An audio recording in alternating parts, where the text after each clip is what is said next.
ዳጣና አብዬ የተፋጠጡ በሰላምዬ ምክንያት። እንግዲህ ሰላምዬን አብዬ መውጫና መግቢያ ሳጥታታለች። ልጁ የማን ነው? ከማን ያረገሽው? እንደውም ናታን ክፍል ስትመላለሽ አይሻለሁ ብላ እንግዲህ ሰላምዬ እንድትበሳጭባት ታደርጋለች። ሰላምዬ በጣም ትናደድና አንቺ እንዴት ከናታን ጋር ትጠራጠርኛለሽ? ናታን ማለት እኮ ልክ እንደናንተው ልጅ ማለት ነው። በጣም አላበዛሽውም እንዴ? ከዚህ በኋላ እንደዚህ አይነት ነገር እንድትናገረኝ አልፈልግም። ምን ነው የኔ ልጅ አባት ቆረቆረሽ? ምን አገባሽ? በማገባሽ ነገር ለምን ትገቢያለሽ? ብላ በጣም ትበሳጫለች። እንግዲህ ሰላምዬም ታዲያ ትበሳጭና ዳጣን የሆነ ነገር ልታማክራት ትፈልጋለች።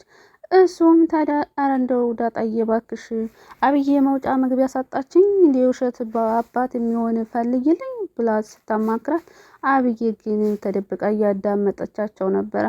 እንግዲህ ዳጣም ኧረ እንደዛ አትጨናነቂ፣ ለምንድን ነው ከፈለግሽ ትክክለኛውን አባት አምጪው፣ ካልፈለግሽ ደግሞ ከሰውን ያረግሽው።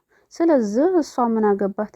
እንግዲህ መልሳ የምትናገርሽ ከሆነ አቀናብርሽ አልልሻለሁ ሰላምዬ እያለች በምታወራበት ሰዓት አብዬ ተደብቃ እያዳመጠቻቸው ነበረ።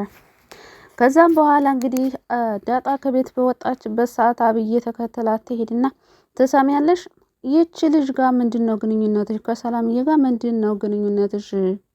ደግሞ እናንተ ስታወሩ የነበራችሁትን በሙሉ ሰምቻለሁ እያለች እንግዲህ ዳጣን ታፋጥታታለች። ዳጣን በመጨረሻ አርፋሽ ተቀመጪ፣ ከናታን አጠገብ ራቅ ያልሽኝ ራኩልሽ፣ ደግሞ አሁን ምንድን አድርጌ ነው የምትይኝ ነው ወይስ ዱላዬን መቅመስ ፈለግሽ እንዴ? ብላ እንግዲህ ዱላዋን ልትሰነዝርባትና በቡጢ ልትላ ስትል ነበር እንግዲህ ቪዲዮ ያለቀው ማለት ነው። ዳጣ እንግዲህ አብዬን ታቀምሳታለች ወይስ ተረጋግታ ትተዋዋለች የሚለውን አብረን የምናይ ይሆናል። በነገራችን ላይ አትመታትም ብዬ ነው የማስበው ማለት ነው። የሆነ እየተፈጠረ ነገር ካለ ለእኔ ንገሪኝ ያላት አቶ ደረጀ እንግዲህ ውሃም ወደ ሐኪም ቤት ሄዳለች ማለት ነው።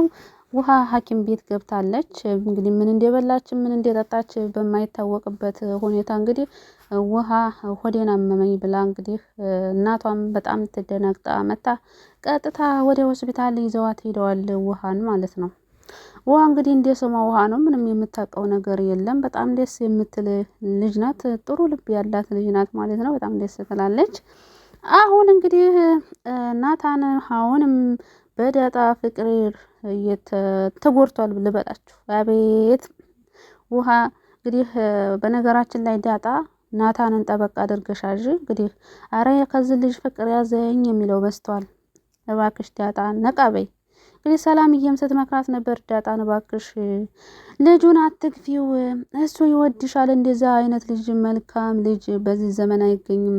አንደኛ መልካም ነው ጸባይ ያለው፣ በዛ ላይ የሀብታም ልጅ። ኧረ እንደው እንዳያመልጥሽ፣ እንደዛ አይነት ነገር እንደዛ አይነት ልጅ አይገኝም እያለች ሰላምዬ ዳጣን ስትመክራት ነበረ። ዳጣም ኧረ እባክሽ እኔ አሁን በዚህ ጊዜ ስለ ፍቅር ማስብ ይመስልሻል እንዴ? ለራሴ ስንት ህልም አለኝ መሰለሽ። እሱን ካሳካው በኋላ ነው ወደ ፍቅር ማዘነብለው ወደ ፍቅር ማስበው በምትላት ሰዓት ምንድን ነው የምታሳኪው ነገር? ምንድን ነው የምትፈልጊው ነገር እያለቻት ነው። ዳጣ እንግዲህ እናትና አባቷንም ማወቅ ነው ትልቁ አላማዋ። ከዛ በኋላ ነው ወደ ፍቅር እንትን ያለችው። በነገራችን ላይ ያው እንግዲህ እሱን ስታሳካ ድረስ ስትል ደግሞ ናታን ሊያመልጣት ይችላል። ስለዚህ ናታንንም ጠበቅ አድርጋ ይዛ ቤተሰቦቿንም ቃስ ብላ ማፈላለግ ትችል ነበር።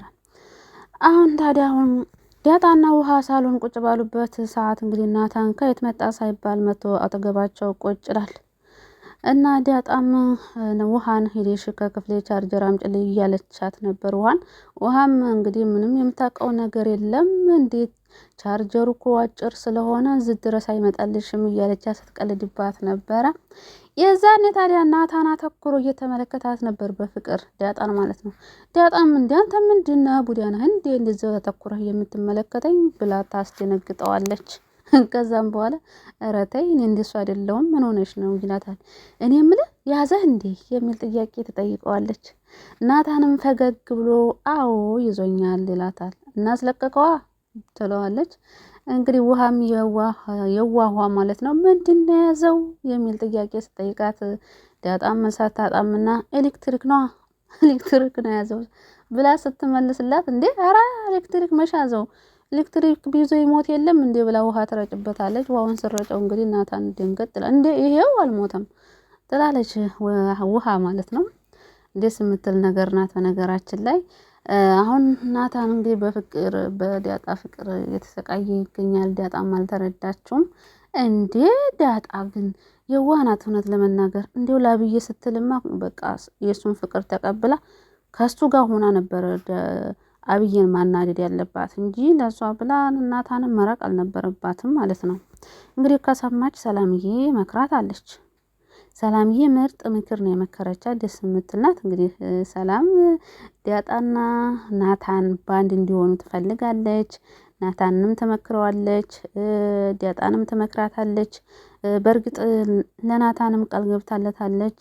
የዳጣን ነገር ለኔ ተወው፣ በእጅ ነው ማስገባለህ፣ ምንም ጭንቅ እንዳይገባ ብቻ አንተ ዝግጁ ሁን ብለዋለች። እሱ ግን ተዘጋጀ ቆይቷል። እንግዲህ የናታን አባትም ለአቶ ድርጅት ደውሎለት ነበረ። ከሱ ጋር ሲያወሩ ነበረ። ልጅ እንዴት ነው? ልጅን ያው ላንተን የሰጠው ልክ እንደ አባት እኮ ነው አሳድገዋል እያለው፣ አዎ እንዲያው ብታይ እንዲያው ማርታም እኮ ያንተና የኔ ልጅ ተጋብተው እዚሁ ዝምድናን እንቀጥላለን እያለች ነበር ሲላው ነበረ። እሱም ታዲያ እንዲያግኝቼ ነው እንዴ ካንተ ጋር መዛመድ ከአንተ ጋር ልጆቻችንም ቢጋቡ በጣም ነው ደስ የሚለኝ በሚለው ሰዓት አቶ ደረጀም ኧረ እንደው ለቀልድ ነው። የአሁን ጊዜ ልጆች ደግሞ እኛ ያልነውን ይሰማሉ እንዴ? ራሳቸው ተፈቃቅረው ሲያገቡ ነው እንጂ እኛ ባል አንመርጥላቸው ወላ ሚስት አንመርጥላቸው። ድሮ ቀረ እኛ መርጠን መዳር እያሉ እንግዲህ ሲቀላለዱ ነበረ ማለት ነው። እንግዲህ ባለፈው ክፍል አብዬ ናታንን እያስጨነቀችው ነበር። አብረን ካላደርን እያለች ያኔ ናታን በጣም ተጨናንቆ ነበረ። አባባዬን እጠራለሁ ሲላት አንተ ምንድነው አበዬ አባት የምትለው ምን ሆነሃል እንዴ? እሱ እኮ ያንተ አባት ሳይሆን የኔ አባት ነው ስትለውም ነበረ ማለት ነው። እና በመጨረሻም እንግዲህ ስልኩን ሪከርድ ያደርጋል ማለት ነው። ስልኩን ሪከርድ ካደረገ በኋላ አሁን ትወጫለሽ ወይስ ትወጭም ሲላት እንግዲህ አብዬ ተደናግጣ ያንን ሪከርድ ለእናቴ ወይም ለአባቴ ያሳያል ብላ ተደናግጣ ክፍሉን ለቃ ወጣች ማለት ነው። እናንተም አንዳንድ ነገር ሲቸግራችሁ አንድ ሰው ሲያስቸግራችሁ ማለት ነው ሪከርድ ያደርጉትና ከዛ በኋላ ብን ብሎ ይጠፋል ማለት ነው። ኧረ አንዳንዴማ እኮ ድራማ መመልከት ለህይወት ያስተምራል። ያ ጀማ ያስተምራል። እውነት በቃ የሆነ መረጃ ከፈለጋችሁ አንድ ነገር የሚያስቸግራቸው ነገር ካለ ሪከርድ አድርጋችሁ ቁጭ ከዛ በኋላ አሻፈረኝ አስቸግራለሁ ካለ በዛው አስፈራራት። የት አባቷ እንዴ ብን አርጎ ሲያስወጣት እኮ እንዴት ደስ እንዳለኝ ማለት ነው። እንዴ አስጨነቀችው እኮ አብረን ካላደርክ ደፍሬ ነው ብዬ እናገራለሁ። ከዛ በኋላ ማንነት እንደሚያምኑ ያን ጊዜ ታያለህ ትዋረዳለህ ብላ እኮ አስጨነቀችው ማለት ነው። እሱ ደግሞ እንዴት ነው እናትና አባትሽ ማለት የኔ እናትና አባቶች ናቸው እኔን አምነው ነው እዚህ ቤት ያስቀመጡኝ እንደዚህ አይነት ነገር ባረግ ደግሞ እምነቴን እበላለሁ ኧረ ተይ ቢላትም እኮ ሻፈረኝ አለች። ከዛማ የእጇን ሰጣታ ምን ያድርግ የእጇን ሰጣት እኮ ሆይ አለ። አብዬ ደግሞ አሁን እንግዲህ ያው ፊቷን ወደ ሰላም እያዞራለች። እንዲያው ይሄንን ያረገሽውን አባቱን ሳላቅ እንቅልፍ አልተኛም። እኔ ደግሞ ያዝኩትን ስራ በቃ ግብ ሳላደርስ ወደ ኋላ እንደማለል ታውቂያለሽ እያለች እንግዲህ ስትላት ነበር። አብዬ ያው በማያገባት ነገር መግባት ትወዳለች እውነት ለመናገር። አሁን እንግዲህ ፍትህ አሁን ዳጣ ማነች? ዳጣ እንድትነቃልን እንፈልጋለን። ምክንያቱም ዳጣ የናታንን ፍቅር እንድትቀበል እንፈልጋለን። ዝም ብላ ግግም ማለት የለባትም። እንዴ ምነው ሸዋ አበዛችሁ። ዳጣ ደግሞ በጣም አበዛችሁ። ይህን የመሰለ ናታንን የመሰለ እንዲው አስተዋይና ጨዋ ግንታ ወደ ኋላ ትላለች እንዴ ይችኛይቱ በግድ ካላፈቀረኝ እያለች ሙጭጭ እያለች እቺ ደግሞ አፈቀርኩሽ እያላት ደጅ ታስጠናዋል። በነገራችን ላይ ወንዶቹማ ደጅ ሲጠኑ ጥሩ ነው። ቶሎ ብሎ እሺ ማለቱም ጥሩ አይደለም። ትንሽ ደጅ ብታስጠናው ጥሩ ነው አይመስላችሁም? እንደኔ ይመስለኛል።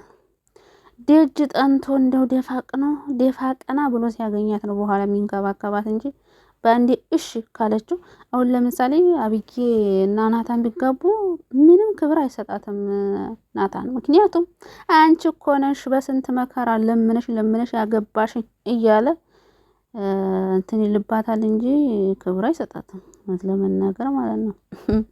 ለማንኛቸውም ቀጣይ ክፍል በጉጉት እንጠብቃለን ማለት ነው። ፍትህ ለናታን እና ለሰላምዬ።